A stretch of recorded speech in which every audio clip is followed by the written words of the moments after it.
Greetings humans, Unknown here, and welcome back to another What If video. Today's What If video is going to be part 5 to What If Deku or Midoriya had unlimited. Unlimited. Before I get into the What If, let's start with a bit of an ability recap because it's been so long since I've done a video. So let's just go over what abilities he has. At this moment, Midoriya has explosions. He has the ability to breathe in any kind of liquid, grab and solidify any kind of liquid, as well as blow out pressurized air from his lungs. He has enhanced strength, enhanced jumping strength, and enhanced speed, along with a tracking ability, damage reduction, damage nullification, something known as Frost Touch, clones, the ability to change his hair and eye color, as well as mental attack nullification that he had used against Shinzo in the sports festival. Yeah, that being said, let's get into the recap. In the last part, we went over, the sports festival, and over the course of it, a few people have begun to even further identify who Midoriya is, with some people, noting that Kazuya looks exactly like the Vigilante, as well as the injuries sustained by the Vigilante are constant with Kazuya as well. For example, Mei Hatsume and Mina had both noticed that Midoriya had cut his hand, as well as the Vigilante. So that's the thing that Midoriya had overlooked. And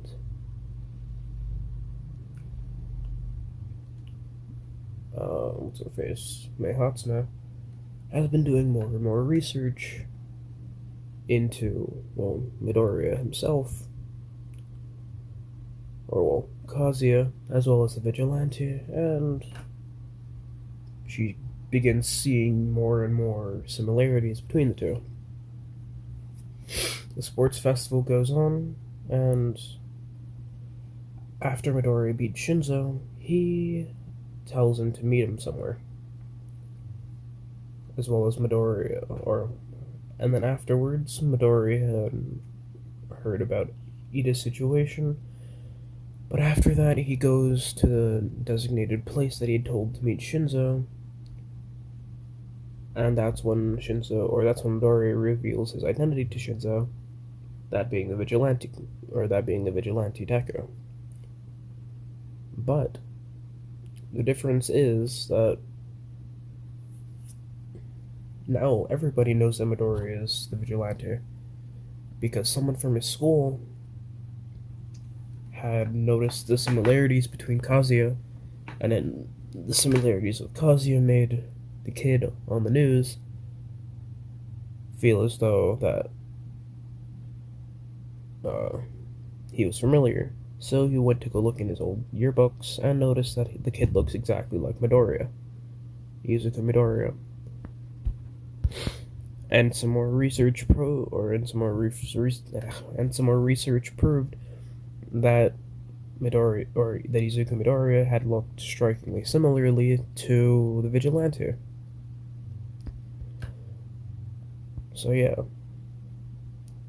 That being said, that kind of sums up the last part. Granted, I don't really do that well of a summary, so I would recommend watching the earlier parts. There's going to be a link in the description, as well as a link in the description for the Discord for both there's going to be 2 links in the description, one for the playlist of this part, or of this What If. I recommend watching it if this is the first one you've watched, as well as a Discord you can join if you want to, or if you don't, then don't. It doesn't really matter. It's more so that you guys can communicate What If ideas to me, and the whole thing. That being said, let's get into the actual What If. The next day comes around, and Midoriya goes to school as Kazuya once again, and goes to the support course. But upon this happening, yet again the only person he sees in there is Mei. Midori says hello, and Mei does the same, but she seems a little reserved, not fully there. Midori questions what exactly is wrong, and that's when she speaks up. Hey, Kazuya, the more and more I look at you, the more and more I pick out more details that you look exactly like the vigilante Deku. And in the sports festival, your fighting style was very reminiscent of videos from that same vigilante. So, now that no one's here, and that the security cameras are down because of a little accident that happened when I was experimenting, tell me, are you really the vigilante? Midoriya is taken aback by this and stalls for a few seconds, stating that no, he isn't. Mei inches closer to his face, questioning if he's telling the truth, and Midoriya states that he is. But that's when Mei ultimately pulls up some videos about, well,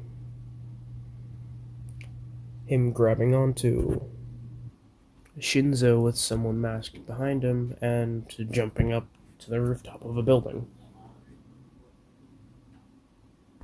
Midoriya is extremely concerned about this, seeing as though he had thought that no one was around. But that's when she questions, how do you explain this?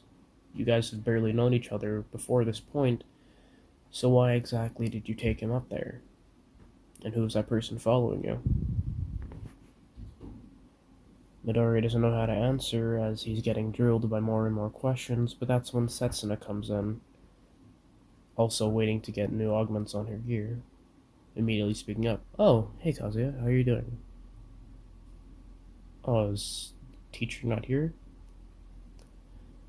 Midori turns to Setsuna and is immediately relieved, seeing as though a second person is here, and states that no, the teacher isn't here, but Mei's back again, and, well, she's questioning.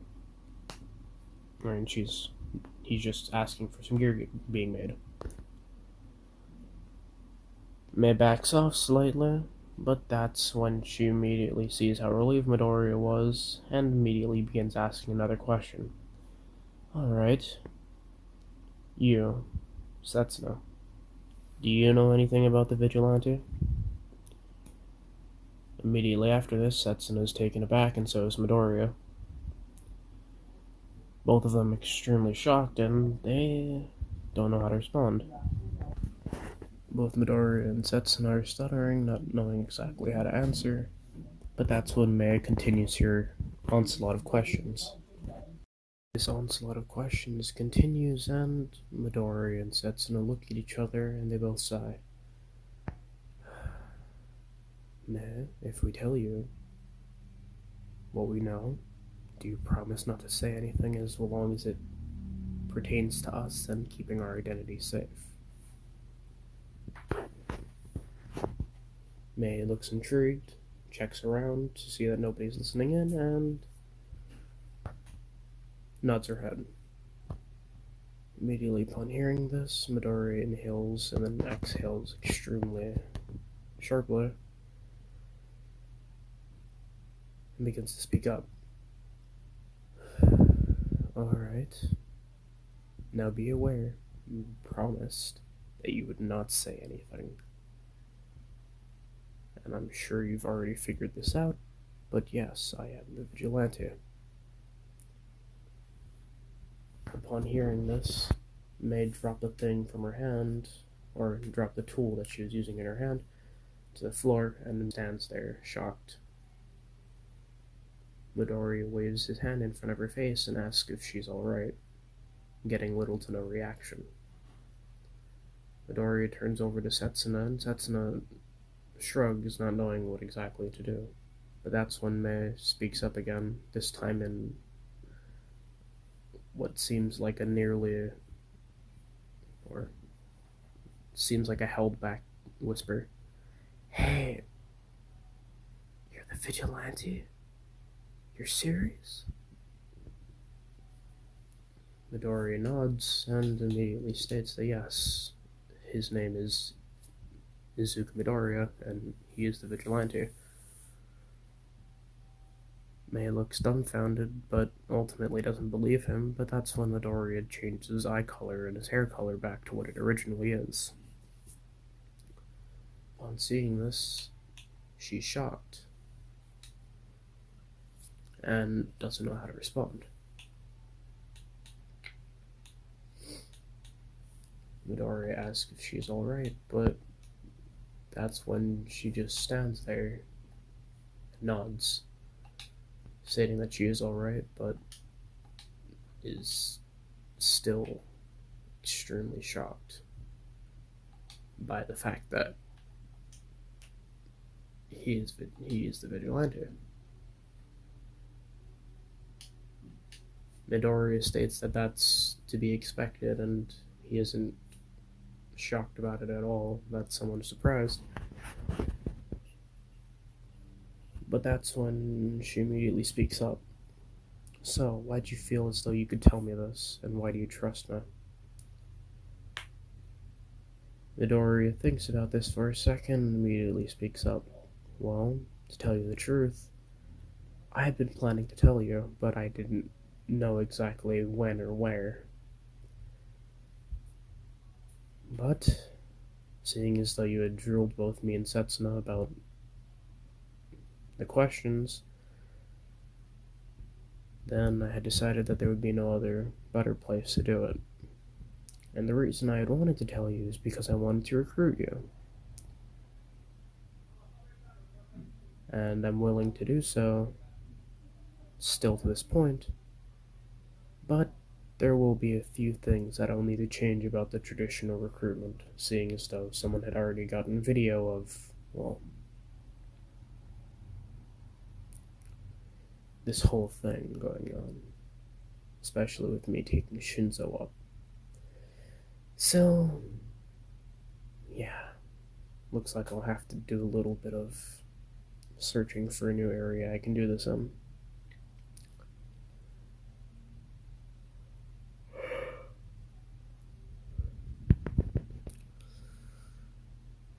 But yes, I had been planning to recruit you, so that's in essence why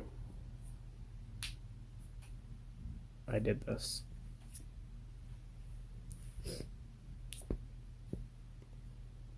Mei is still shocked and doesn't know how to respond, but ultimately states that she'll become a vigilante because she thinks that it's really cool and would be glad to help. Yeah, just glad to help the vigilante to make the world a better place.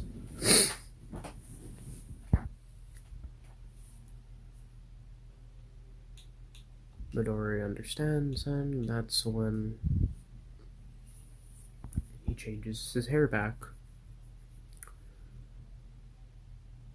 to what it traditionally is and just tells Mei to meet him up somewhere random, probably outside of the school gate after school. Mei nods her head and understands, and both Midori and Setsuna walk away.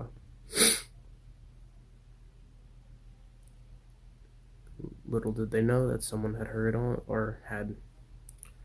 this entire conversation, that being Mina Ashido. She had gone in to go and ask Mei for support, or for building her support gear, but heard everything about what Midoriya was talking about and ran away before they could notice her. At this point, she's similar to Setsuna in the fact that she knows, but she isn't going to tell anyone for the time being, because, well, she doesn't want to. And that's when the normal things go by, and they go to class. But Midori is able to figure out that something's off about Mina. She isn't as talkative as she usually is, and a large sum of people understand this. Well, a large sum of people see this, that she isn't as talkative, but ultimately brush it off, seeing as though she's still paying attention, albeit somewhat not all there.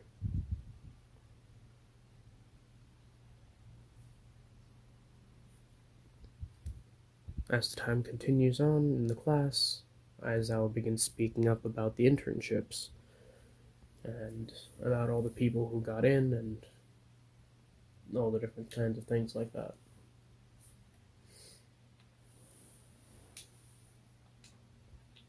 Midori looks at the paper that he has and immediately looks over to where Ida is, immediately seeing Ida sign up for one of the agencies really quickly and then turning in his form.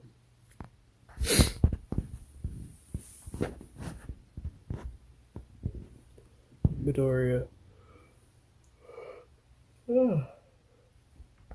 Midoriya makes note of this and immediately begins noting down some of the people that he would think that he could go to, but ultimately decides to go to a hero agency in Hosu City because that's where Stain had been reported to be, and Midoriya wants to recruit Stain, or at the very least have a talk with him.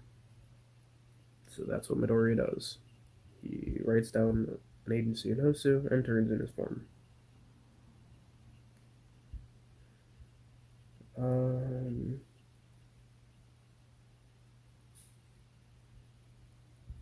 What's it called?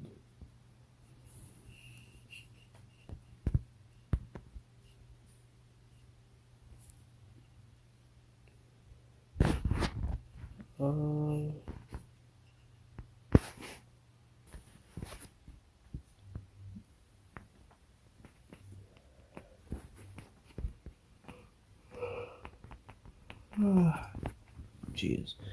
After school, Midoriya meets up with Man outside, and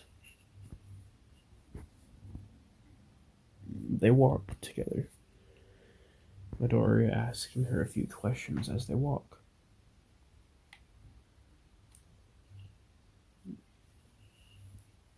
During this time, Midoriya is continuing to ask the questions that he typically does, with answering as most people usually did, with her not minding fighting, but ultimately not wanting to engage in a lot of combat, seeing as though she's not really a combat-oriented person, as well as her willing to keep the identity as a secret, and knowing that her life would be in danger.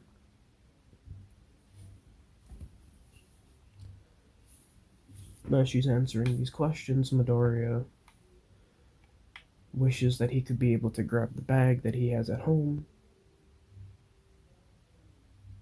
or at least keep the bag with him at all times without having it actually on him. And that's when Midoriya feels something open next to him. He looks over and sees a little portal. Midoriya is cautious of this because, well, it looks somewhat similarly to the warp gate that Kogiri had used to get into the USJ, but after a few seconds, nothing happens. Both Midoriya and Mei see this, and Midoriya reaches his hand into it, the area feeling empty. But it feels like Midoriya is able to grab anything that he wants. So he tries to pull something out, but nothing happens. Midoriya thinks of this as weird, and thinks about closing the portal, and it happens.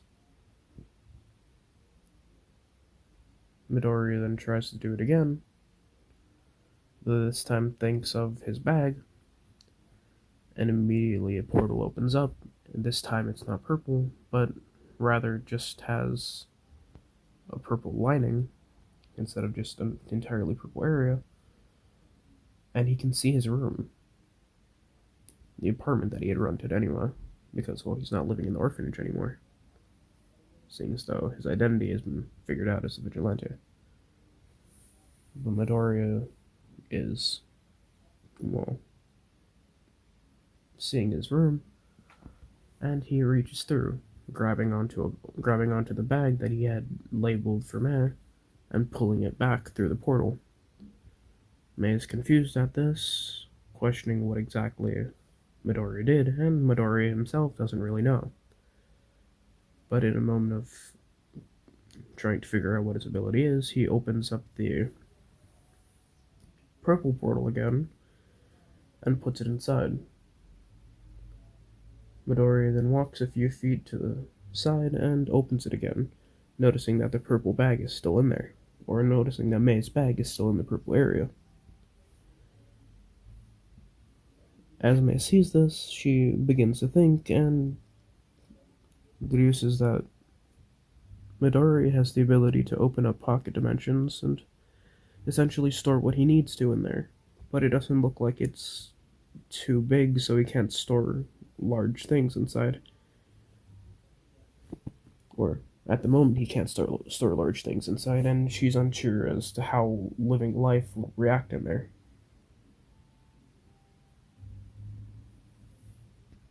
Midori thinks about testing this, but ultimately is unsure, and is not entirely ready to test yet, so he just pulls the bag out and hands it to Mei.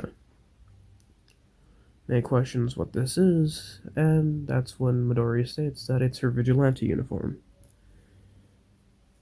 It's kind of, well, what they're doing is kind of unconventional, but seeing as though he still needs to find a new place to do his typical recruitment, he'll just give her the bag here. Inside the bag is going to be her mask, and along with any other weapons that he had made. She's free to remodel her thing, but the mask is overall off limits unless, well, Midori gives permission, because Midoriya had made the mask a specific way for a reason.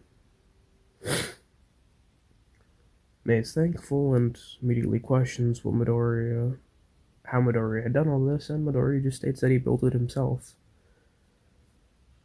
Mei is impressed with the craftsmanship, but Midori states that it's just a prototype, so remodeling for the weaponry and such are all kind of, they kind of will happen eventually, just not right now. Mei understands, and she also sees the typical uniform. The dark gray hoodie along with the pants, though Midori states that the pants are not really necessary. Anybody can use whatever pair of pants they want. Mei understands, and she also sees the dark boots. Midori states that the boots have grip on them, but ultimately leave no real footprint, changing the direction of the feet. Or, well, they have backwards footprints, changing the direction of the feet while keeping no balance off. So it looks like she's walking in the other direction than she's typically walking. The gloves are, well, again, part of the weaponry and can be altered at any given moment. Mei understands, and that's when Midori asks a single question. Hey man, I kinda need you to build something. She questions what it is, and Midori pulls out a little prototype from his room, yet again opening a portal. Midori relents on how useful that ability is, but brushes it off for now, ultimately pulling out a blueprint. Mei looks at the blueprint with Midori, and she notices that it looks like a bracelet. Mei questions what this is, and Midori tells her to look closer. Upon doing so, Mei notices that the bracelet is, well, a device that's used to communicate with everybody.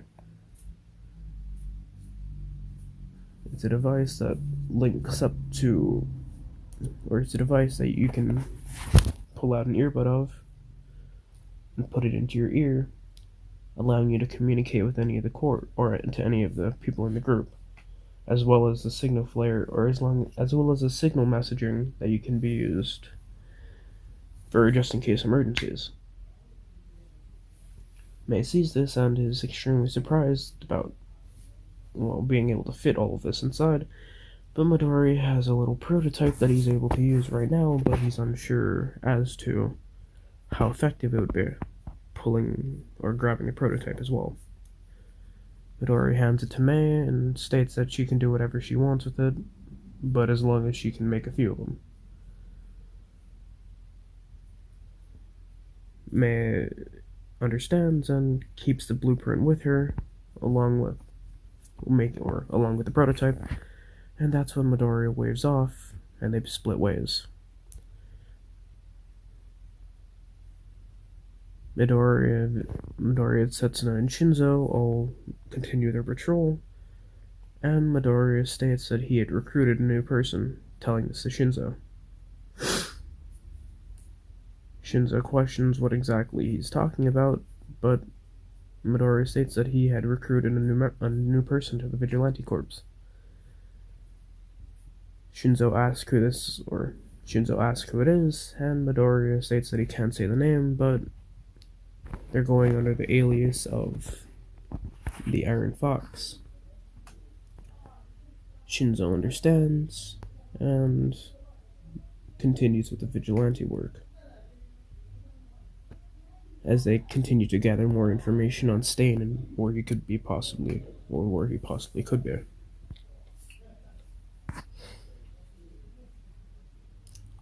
Some more time goes by, and Mina's still thinking about this, but ultimately dropped it from her mind, seeing as though the internships are getting pretty close. The internships are actively there, and she still needs to train.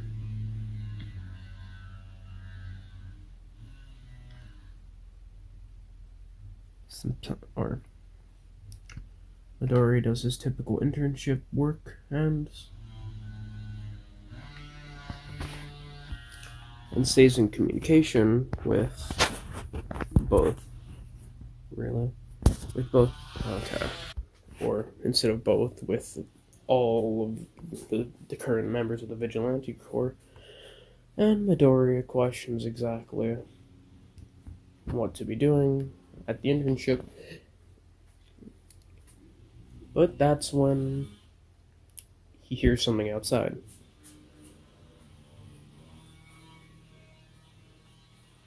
Midoriya goes outside of his building and sees a large sum of Nomus everywhere, though they don't seem as strong as the one that they had used at the USJ. Midori is extremely concerned about this and continues to run around fighting all the Nomus that he sees. But Midori notes that there's way too many Nomus, and he needs to do something about this now, or else innocent people will get hurt. As this happens, Midoriya goes and finds a little area that nobody's looking, and makes a ton of clones. Each of them in their vigilante uniform. Midoriya makes one clone of Kazuya and tells him to stick with the person that he's been interning with and only to use Kazuya's abilities. The clone nods and heads off, while Midoriya puts on a vigilante uniform of his own. All the different Midoriyas jump away and begin fighting the Nomus, with the main Midoriya running around trying to see if Stain is around here somewhere, seeing as though Stain probably wouldn't be just doing nothing in this moment of chaos. But that's when he sees it. Someone from his class, Tenya Ida, getting stabbed in the arm by the hero killer Stain. Upon seeing this, Midori is,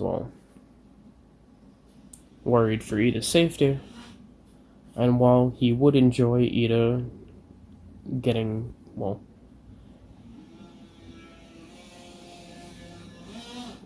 hurt some more. He knows all that Ida went through, and despite how annoying he still is trying to be a hero.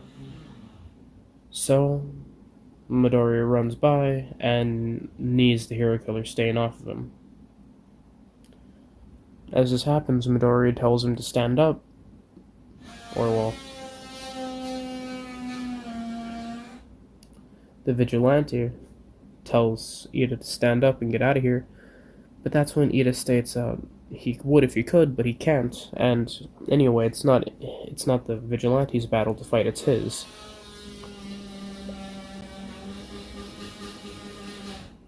Midoriya turns around, immediately grabbing Ida and running away with him, yelling at Stain to stay there. Midoriya puts Ida somewhere safe and immediately runs back to where Stain is. Stain standing there, waiting for Midoriya. Midoriya then speaks up. So, you're the hero killer Stain, huh? Well, I'm glad that you stayed here for me. I'm assuming there's a reason as to why. As Midoriya says this, Stain speaks up. Well, yeah, of course there's a reason I stayed here. You're that famous vigilante that everyone's talking about. So, why'd you want to talk to me? I like your way of thinking, kid, but you're not like me, so I doubt you're here to have a friendly chat with me. Midoriya chuckles slightly as he begins speaking up. Ironically, that's exactly what I'm here to do. I'm here to talk. I have a few people dealing with the problem of the Nomus as we speak, so let's go deal with the Nomus as well. Once we're done with that, we can talk. Stain understands, and he begins fighting the Nomus along with Midoriya and his clones, while the clone of Kazuya stays with the person that he signed up for.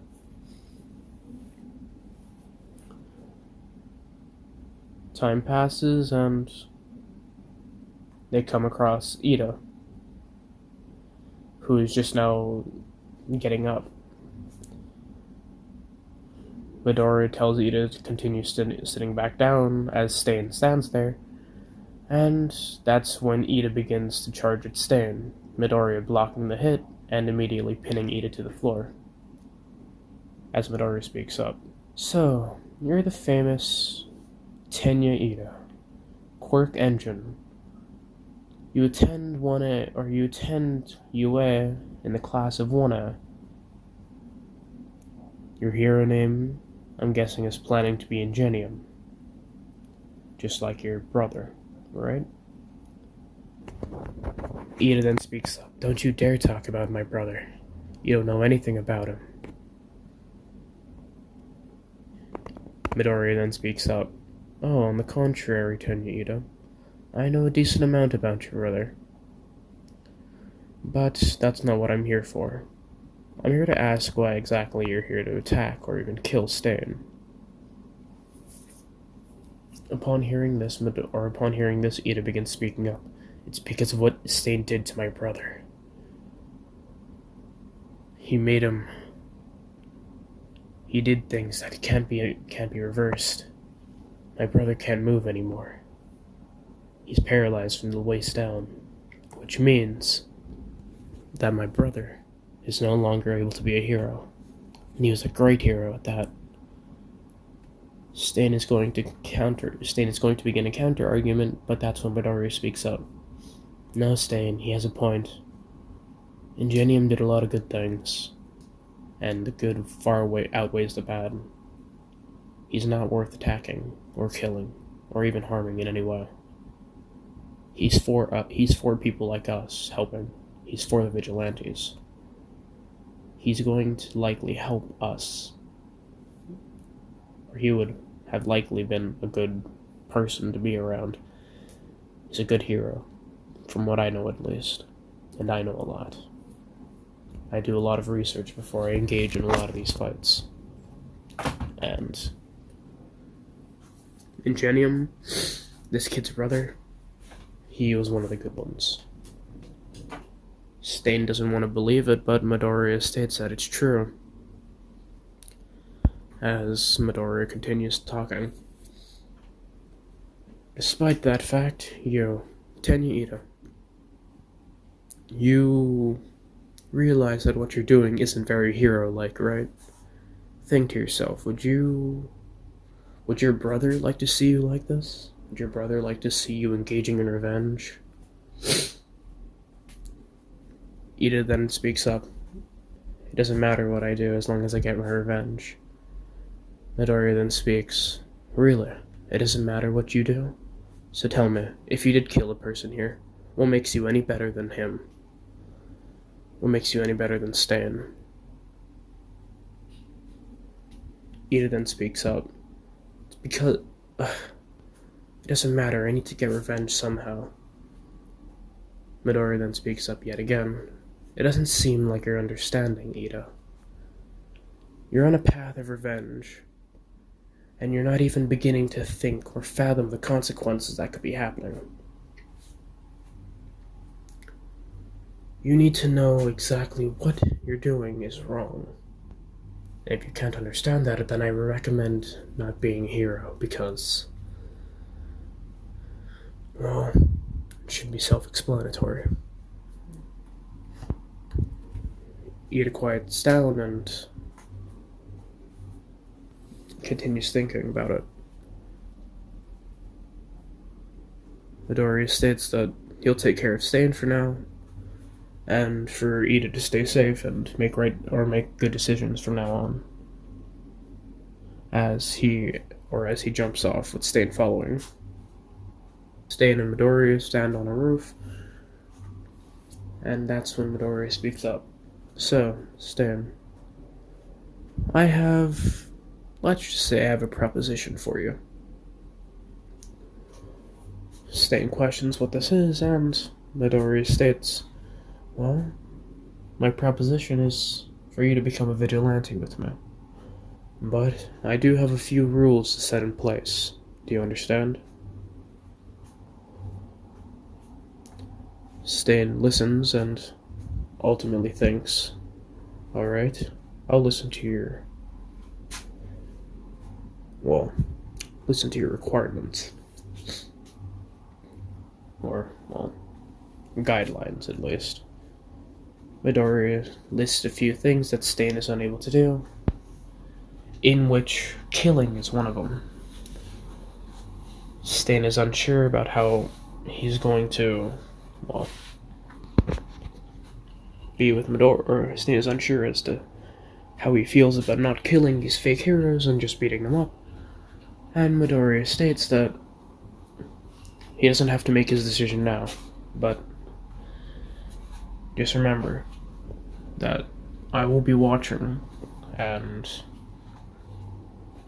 you know that I don't only target heroes. Villains are also under my scope.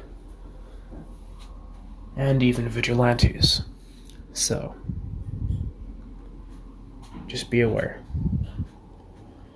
And when you do make your decision, don't leave me hanging if it's a no. Just say.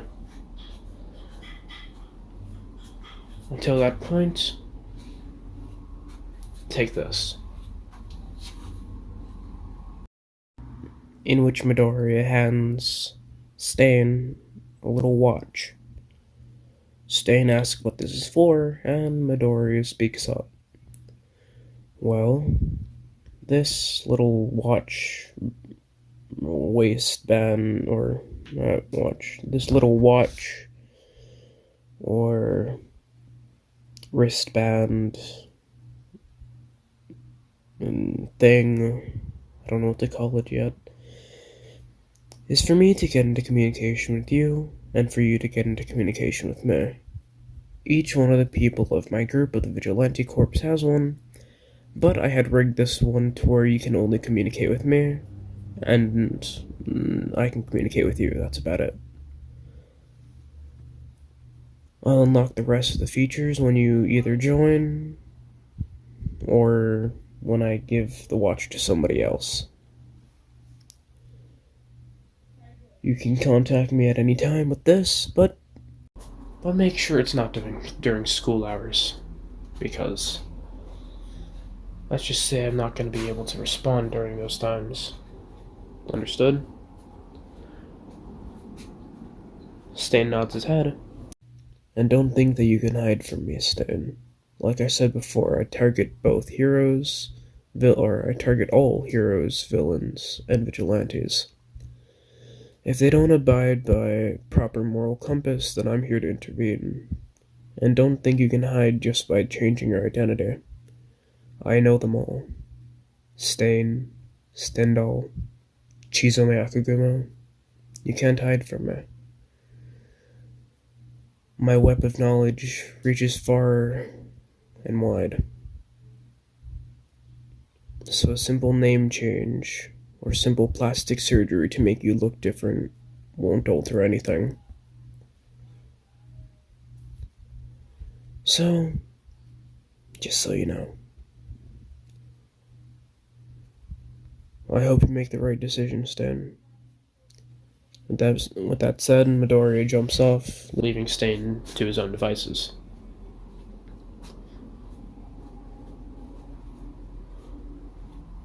Stain thinks about Midoriya's proposition, but ultimately doesn't know exactly how to feel about it.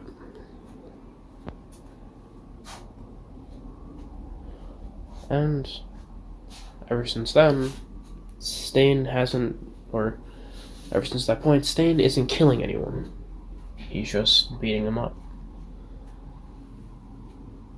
Thinking as to how he might be adjusting to it. But ultimately, Stain isn't exactly fully prepared to engage in the lack of killing yet. So now, yeah. For the time being, that's going to be it for this What If. Yeah, sorry for being late, and with that being said, see ya.